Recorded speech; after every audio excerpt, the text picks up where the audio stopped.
Hello dear students, आज हम करने वाले हैं श्योर शॉर्ट इंपॉर्टेंट क्वेश्चंस जो बोर्ड एग्जाम में आ सकते हैं from the chapter biotechnology principles and processes. देखो बच्चों, मैंने आपको पहले भी बताया है कि ये चैप्टर ऐसा है जो आप पढ़ पहली बार ही 12th में रहे हो। आई मीन बेसिक डीएनए के कॉन्सेप्ट्स भले पहले से आपको थोड़ा बहुत आते हों, लेकिन चैप्टर का जो ओवरऑल कॉन्सेप्ट है, the technology part of it जो है, वो आप इस बार पहली बार ही देख रहे हो। तो ये चैप्टर थोड़ा सा यूँ समझ लो बच्चों की, क्या बोलते हैं, what do we call in Hindi, दुखती रग वो बन जाता है, क्योंकि इसके कॉन्सेप्ट थोड़े से ऐसे हैं कि थोड़ा दिमाग लगाना पड़ जाता है। ठीक है, और फिर क्वेश्चंस ऊपर से ऐसे आ जाए जो हम अभी करवाने वाले हैं, तो देख के ही थोड़ा सा परेशान हो जाते हैं बच्चे कि यार कैसे करना है इसको, ओ गॉड ये तो ये आ गया एंड ऑल दैट स्टफ। तो उससे आपको परेशान होने की ज़रूरत नहीं है। हम टाइम टाइम पर आपके लिए सारे क्वेश्चंस जो हैं वो ला रहे हैं, और इससे आपको आई थिंक बहुत हेल्प मिलेगा। तो कुछ इंपॉर्टेंट क्वेश्चंस मैंने लास्ट वीडियो में भी इसी चैप्टर के कुछ इंपॉर्टेंट क्वेश्चंस बताए थे, और इस चैप्टर से ही, क्योंकि बहुत अपने आप में इम्पॉर्टेंट है ये चैप्टर, तो और भी है इम्पॉर्टेंट क्वेश्चंस, तो मैं आपको अभी बता रही हूँ, तो ध्यान से देखना बच्चों। ठीक है, सो पहला क्वेश्चन यहाँ पर मैंने प्लेस कर रखा है आपके लिए। You can see over here,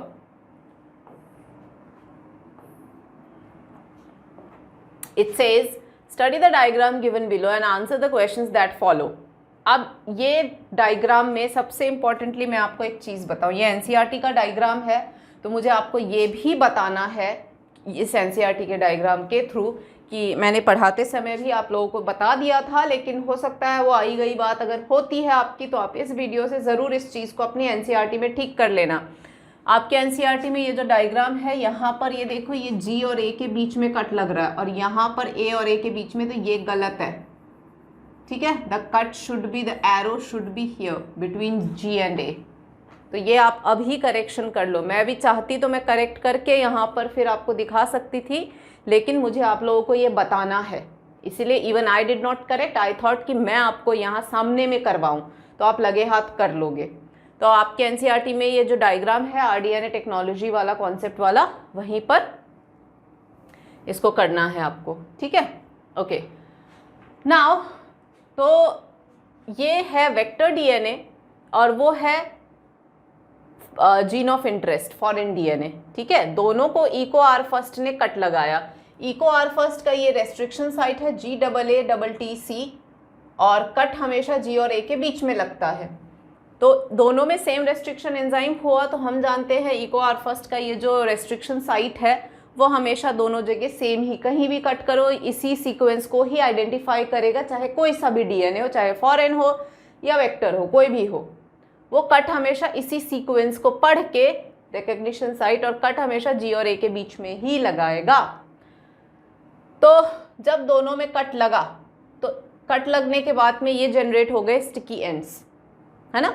इसका मतलब ये जो पोर्शन है, ये जो पोर्शन है ये हट गया, और इसका ये जो पोर्शन है ये हट गया। ठीक है, तो वो जो मैंने मार्किंग करी है वो पोर्शंस हट गए, तो बन गया स्टिकी एंड्स, दोनों आके ये देखो ज्वाइन हो गए, तो ये बन गया हमारा आरडीएनए।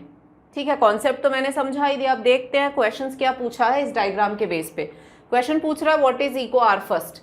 तो इको आर फर्स्ट हम जानते हैं it's the restriction enzyme obtain from the bacteria Escherichia coli R strain, and this is the first enzyme from this strain.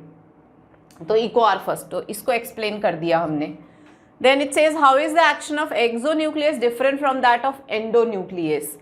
Exonuclease, exo नाम में ही एक्सो है तो it cuts at the edges, और नाम में ही एंडो है तो इट कट्स विद इन, जैसे कि ये विद इन द सीक्वेंस काट रहा है, ये रिकग्निशन साइट है और उसके अंदर में कट लगा रहा है, और एक्सोन्यूक्लियस एजेस पे कट लगाते हैं। ठीक है, how are sticky ends formed on a DNA strand, why are they so called. तो स्टिकी एंड्स कैसे फॉर्म होते हैं, तो since the Eco R first cuts at the same site in both the DNA, तो it generates the complementary sequences, that is why they are called as sticky ends, क्योंकि DNA एक ही भाषा समझता है कॉम्प्लीमेंटैरिटी का, दूसरा कोई भाषा नहीं समझता वो।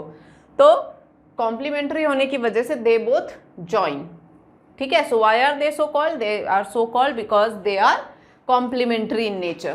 तो ये तो मैंने आपको वर्बली समझाया। इसको लिखने के लिए आप आंसर, ये देखो मैंने यहाँ पर मेंटेन कर रखा है आपके लिए। तो यू नीड टू सी कि आप जब इसका आंसर लिखें तो क्या क्या पॉइंट्स आप ध्यान में रखें, ठीक है। So it says Eco R first is the restriction endonuclease enzyme, ठीक है। आप चाहो तो मैंने जो बोला है वो आप कर सकते हो ऐड, ऑब्टेन फ्रॉम इकोलाई, तो थोड़ा और बेटर हो जाएगा। You can write over here enzyme obtained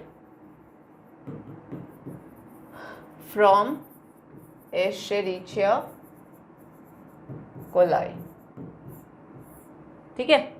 exonuclease और एंडोन्यूक्लियस का डिफरेंस पूछा, तो exonuclease is cleave at their ends where endonuclease is cleaves their molecules internally, ये तो मैंने आपको समझा दिया, तो यही यहाँ लिखा हुआ है। Then restriction enzyme cut the DNA little away from the centre of palindromic site but between the same two, मैंने वही बोला ना कि कट इस तरीके से लगाता है कि वो कॉम्प्लीमेंट्री सीक्वेंसेस, ये दिखा ना, ये लिखा है complementary, so form hydrogen bond with their complementary cut counterparts very easily.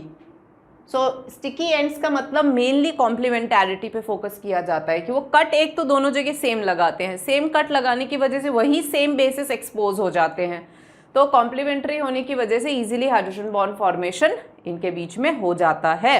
Hydrogen bond आपको याद होगा ना, adenine pairs with thymine with 2 hydrogen bonds and guanine pairs with cytosine with 3 hydrogen bonds, तो ये बॉन्ड्स क्रिएट हो जाते हैं because they are complementary to each other, ठीक है बच्चों। तो ये आंसर आपके उसमें राइटिंग में होना चाहिए, ये पॉइंट्स बिल्कुल होना चाहिए और इंपॉर्टेंट पॉइंट्स को अंडरलाइन भी कर देना, जैसे कि restriction enzyme cut the strands of DNA away from the centre of palindromic, मतलब मेन सेंटर से अलग जाके काट रहा है ना, जैसे कि ये GAATTC, तो ये सेंटर है तो सेंटर से यहाँ काट रहा है, ठीक है, वो कहना चाह रहा है कि अवे करता है, तो इससे क्या स्टिकी एंड जनरेट हो जाते हैं। So this leaves sticky single stranded position at the end, so these overhangings are aids, मतलब दे हेल्प। ये लाइन तो आप अपने अकॉर्डिंग भी कर सकते हैं, इट्स नॉट, ये तो मैंने अपनी तरफ से टाइप करवा दिया है, आप लोग अपने हिसाब से इसको प्रेजेंट कर सकते हैं। मेन कॉन्सेप्ट क्या आना चाहिए कि कट दोनों फॉरेन और मेन डीएनए में उसी जगह लगता है, सेम कट होने की वजह से जो बेसिस एक्सपोज्ड हैं वो हमेशा एक दूसरे के कॉम्प्लीमेंट्री होते हैं, इसलिए दोनों के बीच लाइगेशन आराम से पॉसिबल हो जाता है। ये मेन कॉन्सेप्ट है जो आपके आंसर में आना चाहिए, ठीक है बच्चों।